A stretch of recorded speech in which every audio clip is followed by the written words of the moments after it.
Il y a fort longtemps, avant même l'histoire écrite, des êtres venus des étoiles ont atterri sur Terre. Ils se faisaient appeler les Anunnakis.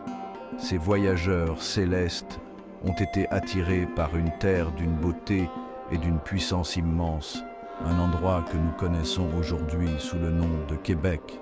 Ici, ils ont rencontré le peuple Abénakis, une tribu profondément liée au rythme de la nature.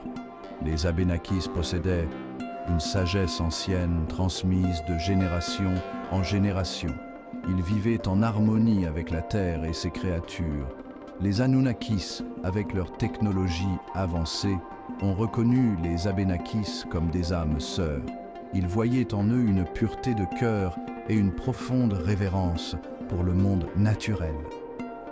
Un lien de respect s'est formé entre ces deux cultures, séparées par de vastes distances, mais unies par un destin commun. Reconnaissant le potentiel des Abénakis, les Anunnakis ont décidé de partager une partie de leurs connaissances et de leur technologie. Cet échange a marqué le début d'un chapitre profond de l'histoire des Abénakis. Ce fut une époque de grand apprentissage et de transformation, alors que les Abénakis absorbaient la sagesse des étoiles.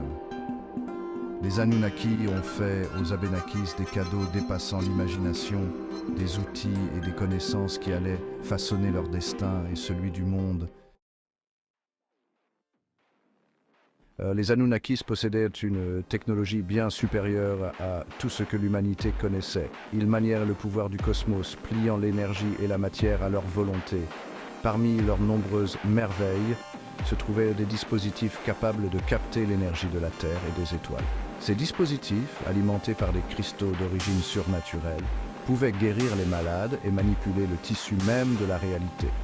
Les Anunnakis ont également partagé leurs connaissances en astronomie et en ingénierie, apprenant aux Abénakis à naviguer grâce aux étoiles et à construire des structures d'une taille et d'une complexité immense.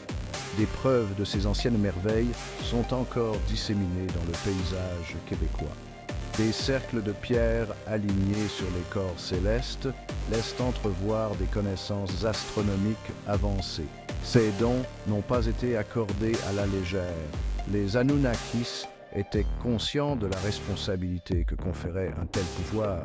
Ils ont confié aux Abénakis le rôle de gardiens, de protecteurs de ces connaissances sacrées et de la terre qu'elles étaient censées protéger.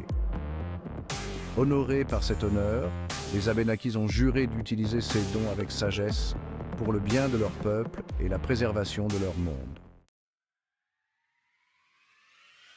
Les générations ont passé et les connaissances transmises par les Anunnakis ont été soigneusement préservées. Les Abénakis ont intégré ces enseignements dans leur tradition, devenant ainsi les gardiens de la terre et de ses secrets cachés. Ils ont utilisé leurs connaissances approfondies pour vivre en équilibre avec la nature, assurant le bien-être de leur peuple et des écosystèmes délicats qu'ils habitaient.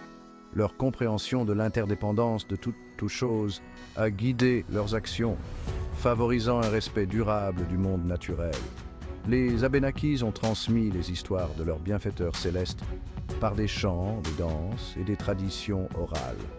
Ces récits, souvent enveloppés de métaphores et de symbolismes, parlèrent d'une époque où les étoiles touchèrent la Terre et où l'humanité marchait main dans la main avec des êtres venus d'ailleurs. Ces histoires leur rappelaient leur devoir sacré, protéger les connaissances et la terre qui leur avaient été confiées. Mais les Abénakis n'étaient pas seulement les gardiens du passé, ils étaient aussi les gardiens de l'avenir. Ils avaient compris que les connaissances qui leur avaient été transmises détenaient la clé pour surmonter les défis futurs, tant terrestres qu'extraterrestres. Ils se préparaient à un moment où leur capacité unique serait à nouveau mise à contribution pour défendre la Terre contre des menaces visibles et invisibles. Et parmi les nombreuses capacités extraordinaires transmises de génération en génération chez les Abénakis figurait le don de télépathie. Les Anunnakis maîtres de la manipulation de l'énergie, leur avaient appris à communiquer par la pensée, transcendant ainsi les limites du langage. Cette capacité, perfectionnée au fil des générations, permettait aux Abénakis de communiquer en silence entre eux, avec les animaux et même avec l'esprit même de la terre. La télépathie a favorisé un lien encore plus profond entre les Abénakis et leur environnement. Ils pouvaient sentir le battement de cœur de la forêt, les murmures du vent et la sagesse ancienne portée par les courants des rivières et des ruisseaux. Cette conscience accrue leur a permis d'être très attentifs à toute perturbation de l'ordre naturel, ce qui leur a permis d'anticiper et d'atténuer les menaces potentielles. Les Abénakis ont également développé des capacités de guérison remarquables. Guidés par les connaissances des Anunnakis en matière d'énergie et de biologie, ils ont appris à manipuler les propres systèmes énergétiques du corps pour favoriser la guérison. En utilisant une combinaison de remèdes à base de plantes, de manipulation de l'énergie et de pratiques spirituelles, les guérisseurs Abénakis pouvaient soigner les fractures, guérir les maladies et même soulager les souffrances des mourants.